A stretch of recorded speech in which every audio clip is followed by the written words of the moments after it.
Hello and welcome to race academy official. ਸਤਿ ਸ੍ਰੀ ਅਕਾਲ ਸਾਰਿਆਂ ਨੂੰ, ਨਮਸਤੇ, ਆਦਾਬ। ਵਾਰਡ ਅਟੈਂਡੈਂਟ ਦਾ ਸੁਪਰ ਫਾਸਟ ਰਿਵੀਜ਼ਨ ਜਿਹੜੀ ਆਪਾਂ ਲੈਕਚਰ ਦੂਸਰਾ ਇਹ।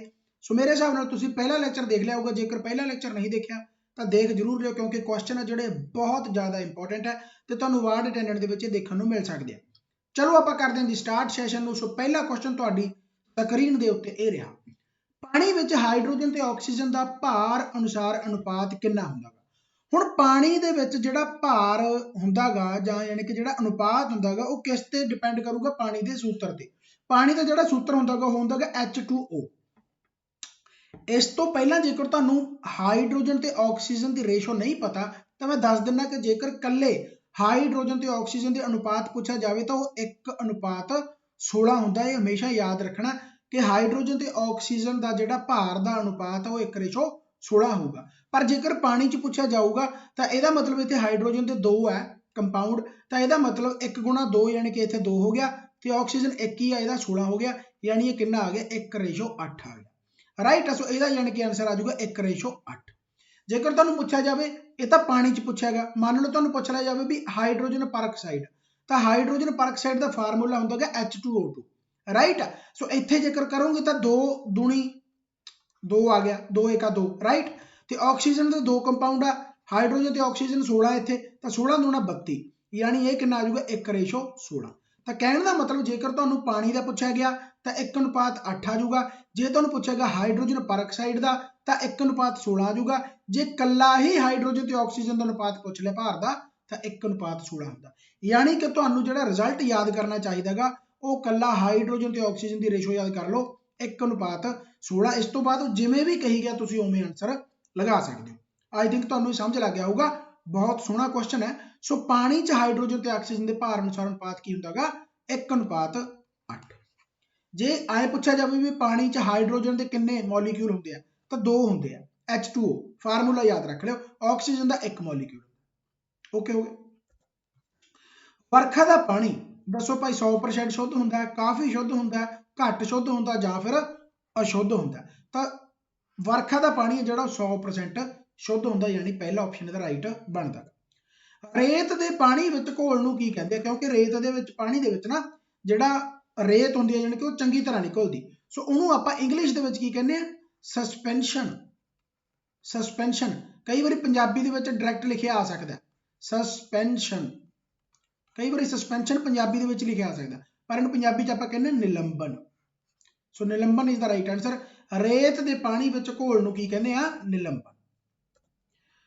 ਸਾਗਰੀ ਜਲ ਜਿਹੜਾ ਹੁੰਦਾਗਾ ਉਹ ਨਮਕੀਨ ਹੁੰਦਾ, ਸਮੁੰਦਰੀ ਜਲ ਤੁਹਾਨੂੰ ਪਤਾ ਨਮਕੀਨ ਹੁੰਦਾ। ਕਿਉਂ? ਕਿਉਂਕਿ ਇਸ ਵਿੱਚ ਇਹ ਹੁੰਦਾ ਕਿ ਸੋਡੀਅਮ ਕਲੋਰਾਈਡ, ਕਲੋਰਾਈਡ, ਬਰੋਮਾਈਡ, ਆਇਓਡਾਈਡ, ਘੁਲਿਆ ਹੋਇਆ ਲੂਣ ਜਾਂ ਉਪਰੋਕਤ ਸਾਰੇ। ਉਪਰੋਕਤ ਸਾਰੇ, ਸਾਰਾ ਕੁਝ ਹੀ ਹੁੰਦਾ, ਇਸੇ ਕਰਕੇ ਉਹ ਨਮਕੀਨ ਹੁੰਦਾ। ਉਹਦੇ ਵਿੱਚ ਸੋਡੀਅਮ ਕਲੋਰਾਈਡ ਵੀ ਹੋਊਗਾ ਜਿਹਦਾ ਫਾਰਮੂਲਾ ਕੀ ਹੁੰਦਾਗਾ? NaCl।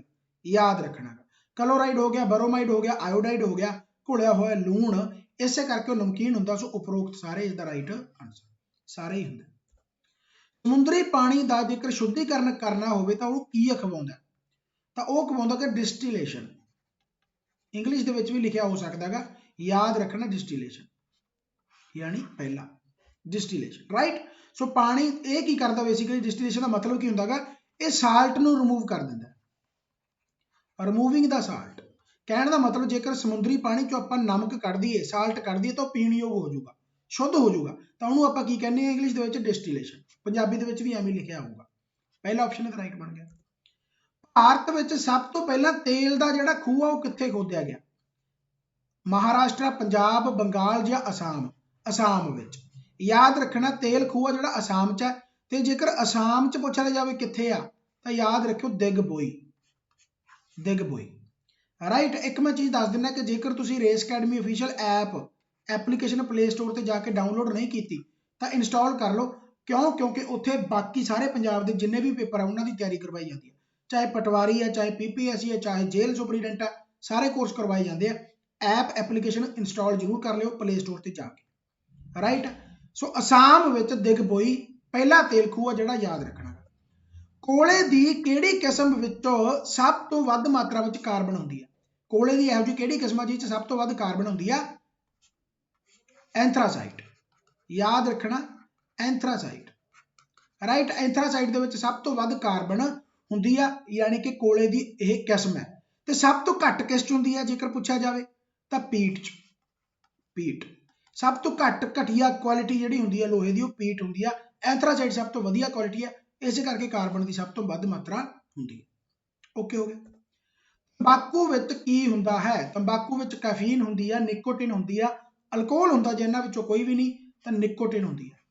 तंबाकू च निकोटिन हुंदी है। ब्लड कैंसर, ब्लड कैंसर है जिहड़ा भाई की कहंदे ब्लड कैंसर नूं? तो ब्लड कैंसर नूं की कहंदे? ल्यूकीमिया। ब्लड कैंसर नूं ल्यूकीमिया कहंदे आ, ल्यूकीमिया। ब्लड कैंसर नूं की कहंदे आ? ल्यूकीमिया। ते किहदे करके हुंदा गा? वाइट ब्लड सैल दे इनक्रीज करके हुंदा, जां तुसीं कह सकदे हो भी वाइट ब्लड सैल आ जिहड़े इंबैलेंस हो जांदे आ। इंबैलेंस दा मतलब उन्हां दी जिहड़ी बैलेंस आ यानी कि वो हिलजुल हो जाती है वाइट ब्लड सैल दे विच, इसे करके ल्यूकीमिया हो जाता, जिन्हों आपां ब्लड कैंसर कहने आ, खून का कैंसर कहने आ, ल्यूकीमिया। राइट, याद रखना। तो ब्लड कैंसर हुंदा किहदे करके? वाइट ब्लड सैल दे इंबैलेंस करके। याद रखना चिट्टे रक्त कण। एड्स का की कारण है? तो एड्स का जिहड़ा कारण हुंदा गा वो HIV वायरस, राइट। सो HIV इहदा आंसर आ गया। याद रखना एड्स का की कारण है? HIV। ते कई बारी पूछ लिया जा सकता भी एड्स डे आ जिहड़ा वो कदों ऑबजर्व हुंदा? एड्स डे कदों हुंदा गा? 1 दिसंबर, 1 दिसंबर नूं एड्स डे हुंदा, याद रखना। पिट्यूटरी ग्रंथि, पिट्यूटरी ग्रंथि है जिहड़ी वो कित्थे स्थित हुंदी है? पिट्यूटरी ग्रंथि है जिहड़ी, पिट्यूटरी ग्रंथि है जिहड़ी, पिट्यूटरी ग्लैंड जिन्हों आपां कहने इंग्लिश दे विच, ये कित्थे स्थित हुंदी है? अपने ब्रेन दे विच स्थित हुंदी है। पर ऑप्शन तुहानूं दे दित्ते भी ब्रेन दे विच कित्थे, दिमाग विच किते नहीं, ये तां गलती हो गया। दिमाग दे अंदरले पासे, दिमाग दे उपर हुंदी है जां दिमाग दे हेठां? दिमाग दे हेठां हुंदी है। पिट्यूटरी ग्लैंड है जिहड़ी वो दिमाग दे हेठां हुंदी है। जे कल्ला वैसे ही पूछ लिया जाए भी कित्थे हुंदी है, तां ब्रेन दे विच हुंदी है, दिमाग दे विच हुंदी है। पर दिमाग दे किहड़े हिस्से विच हुंदी है? दिमाग दे हेठां हुंदी है। गुरु गोबिंद सिंह जी दा जन्म कित्थे होया? बहुत सौखा गा। गुरु गोबिंद सिंह दा जन्म 1666 च पटना विखे होया। तो पटना विच आ गया इहदा आंसर। कई बार पूछा जा सकता है गुरु गोबिंद सिंह जी ने गुरगद्दी कदों प्राप्त की सी? 1675 दे विच, याद रखना। कई बार यह पूछा जा सकता भी जदों गुरु गोबिंद सिंह जी ने गुरगद्दी हासिल की सी, गुरगद्दी ते बैठे सी, तां उदों इन्हां दी उम्र किन्नी सी? तां 9 साल की उम्र सी, याद रखना। देखो 1666 दे विच 9 जोड़ो 1675। सो इस तरीके नाल भी याद कर सकते हो, इहो ਜਿਹੇ क्वेश्चन तुहानूं पूछे जाणगे, गारंटी है। पंजाब का खेत्रफल कितना? बहुत सौखा। पंजाब का खेत्रफल जिहड़ा हैगा जी 50,362 किलोमीटर स्क्वेयर है, यानी कि सैकंड ऑप्शन इहदा राइट बनता। पंजाब का खेत्रफल। पंजाब विच जिले किन्ने हन? बहुत सौखा गा। पंजाब विच जिले किन्ने आ? 22 जिले है, सो याद रखना है। ਵਪਾਰਕ ਵਰਤੋਂ ਲਈ ਉਪਲਬਧ ਪਹਿਲਾ ਕੰਪਿਊਟਰ ਕਿਹੜਾ ਸੀ? ਵਪਾਰਕ ਵਰਤੋਂ ਲਈ, ਕਮਰਸ਼ੀਅਲ ਪਰਪਸ ਲਈ, ਵਪਾਰਕ ਵਰਤੋਂ ਲਈ ਪਹਿਲਾ ਕੰਪਿਊਟਰ ਕਿਹੜਾ ਸੀ? ਯੂਨੀਵੈਕ। ਯੂਨੀਵੈਕ। ਤੇ ਕਮੈਂਟ ਵਿੱਚ ਤੁਸੀਂ ਕੀ ਕਰਨਾਗਾ? ਕਮੈਂਟ ਕਰੋ ਸਾਰੇ ਜਾਣੇ ਕਿ ਯੂਨੀਵੈਕ ਦੀ ਫੁੱਲ ਫਾਰਮ ਕੀ ਹੈ? ਯੂਨੀਵੈਕ ਦੀ ਫੁੱਲ ਫਾਰਮ ਕੀ ਹੈ? ਕਮੈਂਟ ਬਾਕਸ ਦੇ ਵਿੱਚ ਲਿਖਣਾ ਸਾਰਿਆਂ ਨੇ ਫਟਾਫਟ। 1 ਮੈਗਾਬਾਈਟ ਅਸਲ ਵਿੱਚ ਕਿੰਨੇ ਕਿਲੋਬਾਈਟ ਦੇ ਬਰਾਬਰ ਹੁੰਦੀ ਹੈ? ਮੈਗਾਬਾਈਟ 1 MB, ਮੈਗਾਬਾਈਟ किन्ने KB के बराबर होंगी है? किलोबाइट 1024 KB के बराबर होंगी है। सी ऑप्शन है राइट बन गया, सौखा। डिजिटल सिस्टम में सब तो छोटी इकाई किहड़ी होंगी है? डिजिटल सिस्टम में सब तो छोटी इकाई होंगी है 1 बिट। 1 बिट सब तो छोटी इकाई 1 बिट है। ये होंगी है जी 8 बाइट, याद रखना 8 बाइट। जेकर 4 बिट हो जाएंगे तो कितनी बाइट हो गया? 32 बाइट हो गया, याद रखना है, बहुत इंपॉर्टेंट है। असल बिट दे विच ही प्लूरल फॉर्म है, बिट की प्लूरल फॉर्म बाइट होगी, राइट। आ गया अगला क्वेश्चन, इन्हां विचों कौन फेसबुक का संस्थापक है? फेसबुक का संस्थापक है जिहड़ा मार्क जुकरबर्ग है। फेसबुक का संस्थापक मार्क जुकरबर्ग है। सारिआं नूं पता होगा फेसबुक तुसीं चलाउणे हो तो मार्क जुकरबर्ग। 1 बाइट विच शामिल है, 1 बाइट तुहानूं मैं हुणी दस के हटिया, 1 बाइट च की आ जाऊगा? 8 बिट आ जाएंगे। 1 बाइट च 8 बिट आ जाएंगे। मैनूं लगदा मैं उल्ट दस गया है ना कुछ अगे, 8 बिट इत्थे मैं उल्ट दस गया। 1 बिट च 8 बाइट, सॉरी इत्थे मैं उल्ट दस गया। 8 बिट आ जिहड़ी ओहदी 1 बाइट बनू, राइट। सो याद रखना गा, हो जाती गलती कोई चक्कर नहीं, याद रखना जेकर 32 बिटां की मैं गल करूंगा तो यह मतलब वो 4 बाइट हो गई, उल्ट लिखता मैं, ठीक है। सो ये याद रखना गा, बहुत इंपॉर्टेंट है। यानी एक बाइट च 8 बिटां हो गई। हाँ, सब तो छोटी कई तो बिट आ ना, तो 8 जेकर बिटां हो गई तो इनू आप प्लूरल फॉर्म च कहांगे बाइट, याद रखना।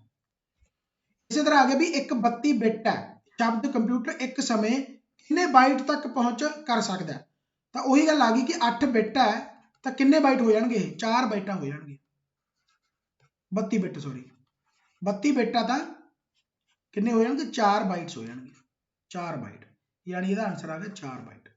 ऑब्वियसली गल है क्योंकि एक बिट है जेडे, ठीक है ना, वो सब तो छोटी इकाई है, स्मॉलेस्ट है यूनिट। तो जेकर मान लो मैं कहा कि 8 बिट है तो 8 बिट बराबर होगी 1 बाइट दे, तो जेकर मैं 32 बिट कहा तो किन्ने दे बराबर हो जू, 8 चौका 32, 1 चौका 4 बाइट दे। तो याद रखना हमेशा, बहुत इंपॉर्टेंट है, याद रखियो।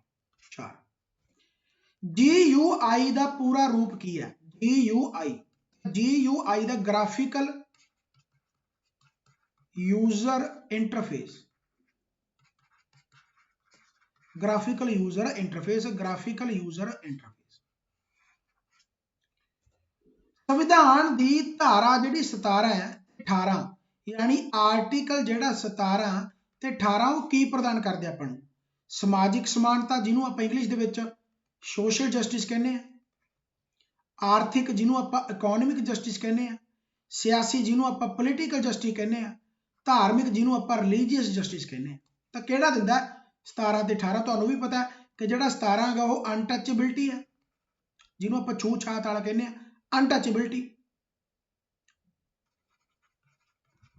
अनटचेबिलिटी हो गया। तो 18वां जिहड़ा तुहाडा हुंदा है टाइटल जिन्हों लैके आ, अबॉलिशमेंट नूं लैके, चलो खैर डिटेल च तां मैं पॉलिटी च पढ़ाउणा हुंदा, यानी कि सोशल जस्टिस आपां नूं प्रदान करदे, यानी पहला सोशल जस्टिस आपां नूं प्रदान करदे आर्टिकल 17 ते 18। भारत का संविधान आ जिहड़ा भारत नूं किस तरह बयान करदा है, किस तरह बयान करदा है, यूनियन ऑफ स्टेट्स, अपने संविधान के पहले ही आर्टिकल च लिखा होया कि भारत है जिहड़ा वो यूनियन ऑफ स्टेट्स है, यानी कि स्टेटां दा संघ है, राज्यां दा संघ है, राज्यां दी यूनियन है। सो राज्यां दी एक यूनियन है। ओके हो गया जी भारत संविधान। इन्हां विचों किहड़े खेत्र विच धनवंतरी अवार्ड दिता जाता है, धनवंतरी अवार्ड आ जिहड़ा वो किहड़े खेत्र विच दिता जाता है, बहुत ही सौखा, मैडिकल च, यानी दवाई के खेत्र च दिता जाता है। धनवंतरी अवार्ड आ जिहड़ा मैडिकल के खेत्र च दिता जाता, दवाई के खेत्र च दिता जाता। द्रोणाचार्य अवार्ड आ जिहड़ा किस नाल जुड़िया हुंदा है, कोच नूं दिता जांदा गा, कोच नूं दिता जांदा जिहड़ा खेड दे विच हुंदा गा, यानी खेड कोच माहर नूं दिता जांदा गा द्रोणाचार्य अवार्ड, सी ऑप्शन। इस तो बाद आ गया फ्लेमिंगो फेस्टिवल, फ्लेमिंगो फेस्टिवल। तो फ्लेमिंगो फेस्टिवल आ जिहड़ा कित्थे मनाया जाता है, किहड़े राज विच आयोजित किया जाता है, आंध्र प्रदेश च, याद रखना फ्लेमिंगो फेस्टिवल आंध्र प्रदेश च आयोजित किया जाता है। हर साल फरवरी विच किहड़ा शहर काला घोड़ा, काला घोड़ा उत्सव जिहड़ा मनाउंदा है, काला घोड़ा कला उत्सव जिहड़ी उहदी मेजबानी करदा, हर साल फरवरी दे विच हुंदा। पूछा जा सकदा भी काला घोड़ा फैसटीवल जिहड़ा कदों हुंदा गा, तां कदों हुंदा फरवरी दे विच। किहड़ा शहर मनाउंदा गा, मुंबई। ते जे स्टेट पूछी जावे किहड़ी स्टेट दे विच आ, तां महाराष्ट्र। पूछे जा सकते हैं, याद रखना। पुष्कर मेला कित्थे लगदा है, सब नूं पता वो राजस्थान च लगदा, पर थोड़ी जी कन्फ्यूजन होगी कि राजस्थान च कित्थे लगदा है, तां राजस्थान च लगदा अजमेर। पुष्कर एक वैसे यानी कि पिंड का नाम है, उहदा डिस्ट्रिक्ट आ जिहड़ा ओह अजमेर है, तां अजमेर दे विच इह पुष्कर मेला लगदा। सिंधु घाटी, सिंधु घाटी सभ्यता हेठ दित्तिआं विचों किहड़े काल नाल संबंधित, सिंधु घाटी ब्रॉन्ज दे नाल, तो ब्रॉन्ज यानी कि कांसी युग, कांसी युग दे नाल रिलेट करदी है। सो ये तुसी याद रखना, सिंधु घाटी सभ्यता जिहड़ी हैगी है ओह तुहाडी कांसी युग दे नाल रिलेट करदी है। तो ये सीगे बहुत ही ज़्यादा इंपॉर्टेंट क्वेश्चन।